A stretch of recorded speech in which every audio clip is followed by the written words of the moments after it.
Be right back.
Welcome back, listener.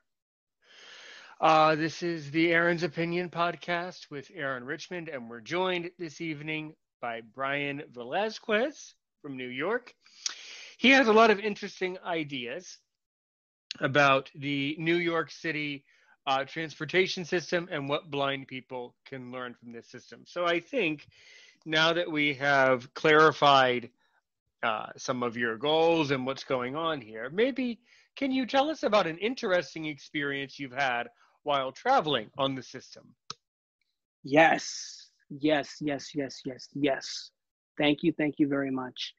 And one experience was an O&M lesson.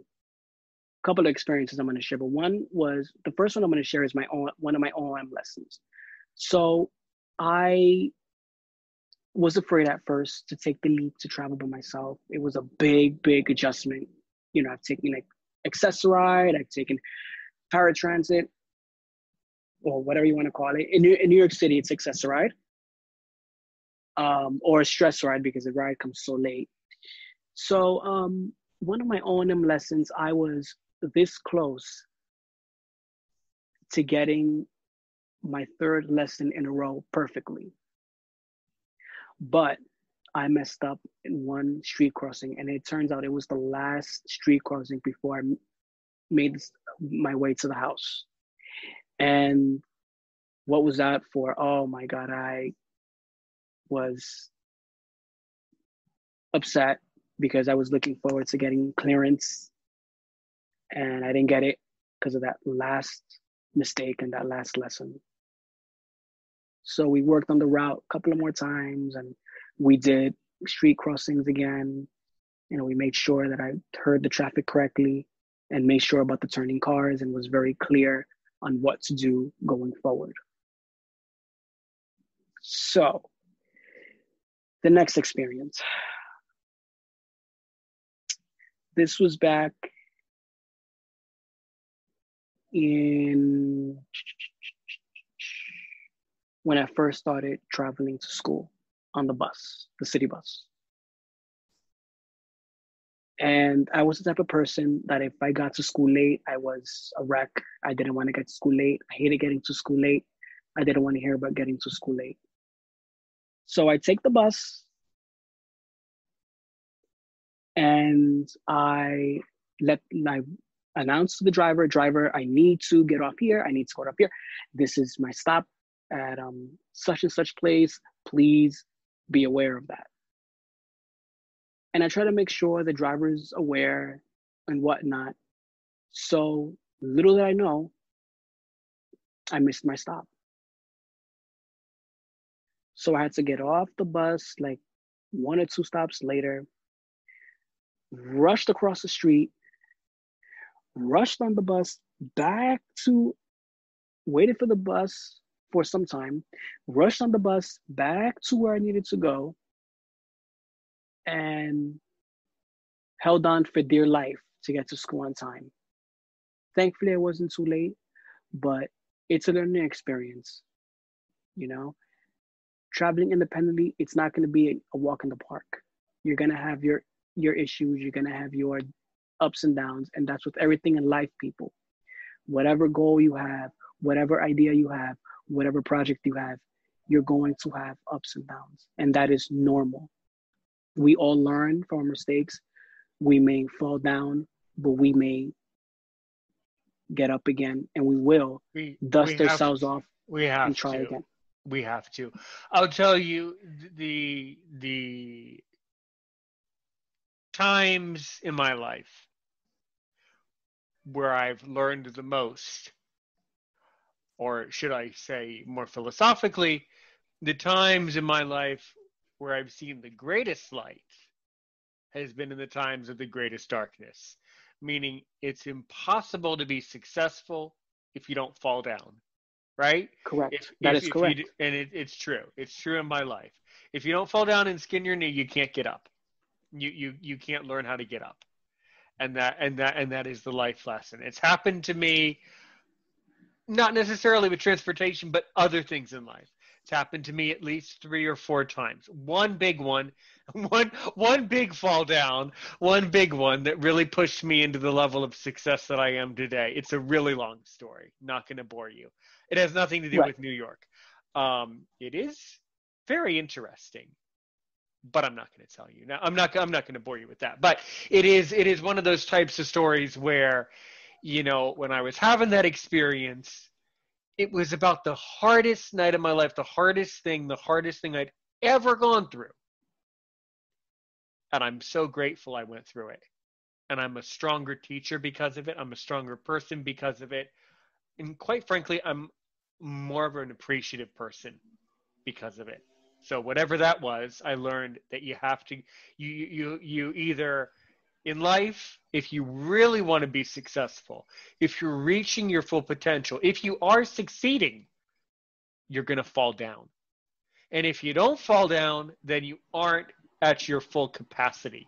You aren't doing what you're supposed to be doing, right? If you never fall down, if you're just coasting, well, that's not good. It's not good to just coast. When in fact, if you fall down really hard and then get up and you're stronger, that's really good, because it showed me that apparently I was reaching my full potential, and that everybody has limits. We all do. There's always a limitation, unfortunately. But the fact is that I learned how to get up. So, that's life. So many people, I guess, in society must be very dishonest people. We must have a country and a world with a lot of liars and dishonest people, because everybody says, "Oh, I never fall down. Oh, I've never failed." So Right. many people say that. Well, gee, I'm not trusting you then. And by the way, if you've never failed, I don't want you in my successful team then. Because if you Mm-hmm. haven't failed, you aren't successful. If you haven't failed, you aren't succeeding. If you don't fall down, you just aren't moving. So that's good. That's good. Yep. I grew up, as you can tell by the way I speak, I'm not a New Yorker. I grew up in a agricultural community, nowhere near New York, but it's a community where there's no public transportation at all. I'll tell you my impression of New York. I've been to that city twice and I don't like it. It's too noisy, and it's just too stressful. And I've asked other New Yorkers if they've noticed that the noise level in Manhattan. I've said, is the noise level loud in Manhattan, or is it my imagination because I'm not a New Yorker? They say no. The noise level is always crazy in Manhattan. It's just too loud. It's just too much. For me, it's sensory overload for me. So if people are overwhelmed by traveling in New York, I completely understand. I just won't. I think that New York is an amazing city. It's an amazing place. Forever in the world, it's a it's one of the most important cities ever. It's one of the most beautiful cities in the world, without doubt. But it's also Thank what, you. but it's also one of the loudest cities and one of the most stressful. So I'd rather go to another less important city, I guess. But is that noise level, is that my imagination, or is it really loud in New York? What do you think? It depends where you are. Like, let's Yeah, say if you're in Midtown Manhattan in Times Square, it's going to be really loud. Let's say if right. you're in more, quieter. It has its quiet parts and its loud parts. Mm-hmm. But in general, as a whole, the city is, you're gonna have some noise. But you have your quiet parts. So, yep, you got, you Okay. know, All right. All right. Well, you good. do. Good. So I've done a lot of traveling overseas. Where have you been, by the way? Oh, I've been to Dominican Republic. I've been to Curacao. I've been to Aruba, and I've been to the Turk and Caicos Islands. I was actually supposed to go to Europe this summer, but due to COVID, Europe Yep. is canceled. Europe is canceled. So, Yep. I was supposed to be this week. I was supposed to be in Spain. I'll tell you a little bit more about my background. I actually studied abroad in England. As far as transportation goes, I found England to be really, really great. The taxi drivers, or as they call them in British English, as they say, cabbies. The cabbies mhm. in that country are seem to be extraordinarily well trained. And I only had one or two bad experiences. One or two people threw a fit about my guide dog or something. But that type of thing would happen anywhere. But overall, I think that as far if you're a blind person and you are wondering what might be a good country to go to where everybody speaks English and has a really good system for getting around and is relatively easy, I would say England is pretty good. You know, the thing you have to be aware of is the traffic, though. The traffic flows in the opposite direction, so you have to be aware of that. Hmm. Yep. So yes, and also Amsterdam is super good for getting around. Hmm. Oh, yes. Yeah, yeah, and I've been to France 3 times because my second language is French. I've been to Poland. Interesting. Thank you. I've been to Poland, Austria, Czech Republic, Czech Swaziland. Republic. How is that? Czech Republic. That's really that's I've heard of it, but not as much. But I've heard actually my favorite team. You know how I know about Czech Republic? The New York Rangers played there Hmm. once, and I was like, Czech Republic. I wonder what that's like. I'll tell you. Okay, so it's interesting you brought it up because that's where I had the big fall. That was where something happened. Um, Oh, yeah, yeah. It's all right. It's all right. I'm not getting it. That's like a whole hour conversation. Okay. That's a, okay. that's that's a whole news report. That's a whole nother news story that has really nothing to do with this podcast. Anyway. Um, I can just see. I can just see my guy in California, KCGM Bakersfield, raising his hand. Aaron, you need to tell me what happened. I want to know now. People are going to be asking, okay, what happened? What happened? Well, Oh boy. well, stay tuned. I probably won't talk about it on the podcast. It's a little bit more touchy for me, obviously. If I told you off the air, you would understand. Um, as far as buildings go in the Czech Republic, I mean, I have usable vision. So if you're blind with usable vision, the buildings and the environment looks kind of like Vienna. It kind of looks Austrian. It kind of looks Germanic, and it also looks like Poland too. So it's kind of a combination between that. Um, the food is like it's good, but I think other European countries have better choices for food. In the Czech Republic, you get a lot of pork, a lot of meat, an enormous amount of beer, potatoes, bread, like that type of thing.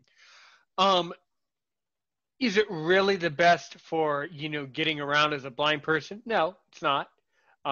If you don't speak their Chesky language, it's a little bit more difficult.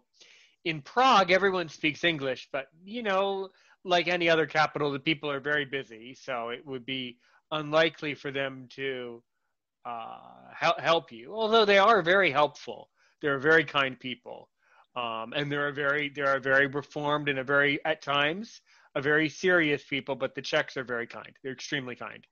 Um, but I mean, as far as getting around, I think it's a little bit difficult. Um, so for me, I think